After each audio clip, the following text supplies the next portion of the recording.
วัสดีนะคะสวัสดีมิตรรักแฟนเพลงทุกท่านเลยนะคะสวัสดีเพื่อนๆชาว YouTube พิงเก๋สายแบ๊วและ Facebook พิงเก๋สายแบ๊วด้วยนะคะบ่แม่นคนเหนือนะเจ้า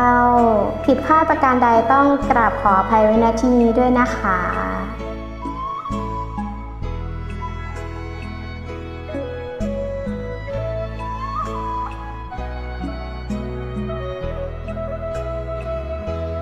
ดอกบัวตองนั้นบานอยู่บนยอ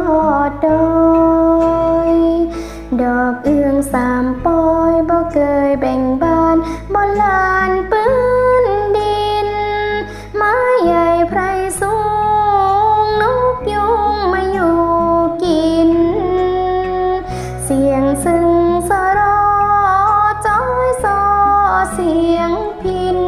คู่กับแดนดินของเวียงเชียงใหม่สาวเจ้าควรภูมิใจบ่ลืมว่าเฮาลูกแม่ระมิงคนงามงามต้องงามคู่ความเด่นดีต้องหักศักดิ์ศรีของคุณสตรีแม่ยาแม่ยิงเยือกเย็นสดใสเหมือนน้ำแม่ปิงมันคงจริงใจหักใครหักจริงสาวเอ่ยสาวเวียงพิงสาวเครือฟ้าเคยสงสารอีกทั้งสาวบัวบานนั่นคือนิทานสอนใจ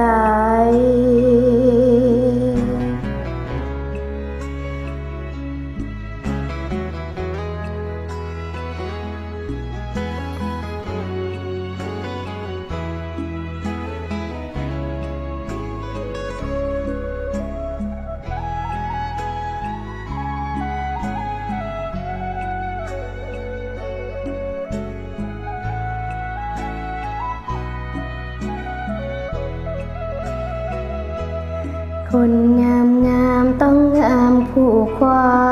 มเด่นดีต้องรักศักดิ์ศรีของคุณสตรีแม่ยาแม่ยิงเยือกเย็นสดใสเหมือนน้ำแม่ปิงมันคงจริงใจหักใครหักจริงสาวเอ่ยสาวเวียงพิงสาวเครือฟ้าเกยสมสารอีกทั้งสาวบัวบานนั่นคือนิทานสอนใจขอบคุณค่ะอย่าลืมกด Subscribe ไลค์แชร์และช่วยคอมเมนต์เป็นกำลังใจให้พิงเก๋สายแบ๊วด้วยนะคะขอบคุณค่ะ